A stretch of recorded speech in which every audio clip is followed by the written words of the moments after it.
بسم اللہ الرحمن الرحیم۔ اسلام کی تاریخ ایمان اور صبر کی روشنی سے روشن ہے۔ آئیے ہم آپ کو لے چلتے ہیں ایک سفر پر سیرت اور اسلامی واقعات کے ذریعے۔ فتح خیبر اسلام کی تاریخ کا ایک اہم واقعہ ہے جو 7 ہجری 628 عیسوی میں ہوا تھا۔ خیبر یہودی قبائل کا ایک مضبوط قلعہ تھا جو مسلمانوں کے خلاف سازش کرتے تھے۔ یہ قلعہ صرف جنگ کا مرکز نہیں تھا بلکہ مال و دولت اور ہتھیار کا بھی ذخیرہ تھا۔ حضرت محمد صلی اللہ علیہ وآلہ وسلم نے 1600 مسلمانوں کا لشکر تیار کیا۔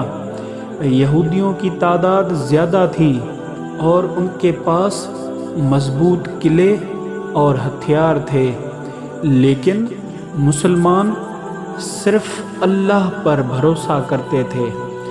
رسول اللہ صلی اللہ علیہ وآلہ وسلم نے کہا، کل میں یہ جھنڈا اس شخص کو دوں گا جو اللہ اور اس کے رسول سے محبت کرتا ہے، اور اللہ اور اس کا رسول اسے محبت کرتے ہیں۔ اگلے دن جھنڈا حضرت علی رضی علیہ السلام کو دیا گیا۔ حضرت علی نے بہادری سے خیبر کے قلعے کے دروازے پر حملہ کیا۔ روایت ہے کہ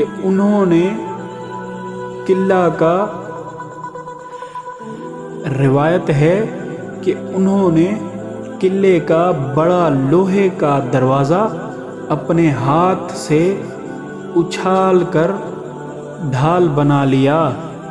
کچھ دنوں کی لڑائی کے بعد خیبر فتح ہوا۔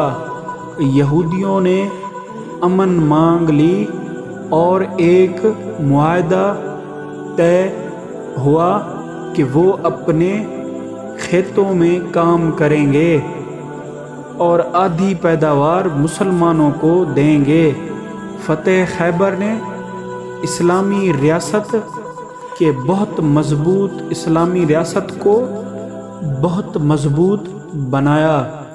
یہ نہ صرف مسلمانوں کی سیاست اور معیشت کے لیے بہت اہم ثابت ہوا بلکہ اسلام کے دشمنوں کے لیے بھی ایک خندق توڑ جواب تھا۔ فتح خیبر ہمیں یہ سبق دیتا ہے کہ ایمان، صبر اور لیڈرشپ کے ذریعے ہر قلعہ فتح ہو سکتا ہے۔ اللہ پر بھروسہ کرنا ہی اصلی طاقت ہے۔ یہ تھا اسلام کی تاریخ کا ایک روشن واقعہ۔ زیادہ معلومات کے لیے چینل کو سبسکرائب کریں اور بیل آئیکن پریس کرنا نہ بھولیے تاکہ روح کو روشن کرنے والی کہانیاں آپ تک پہنچتی رہیں۔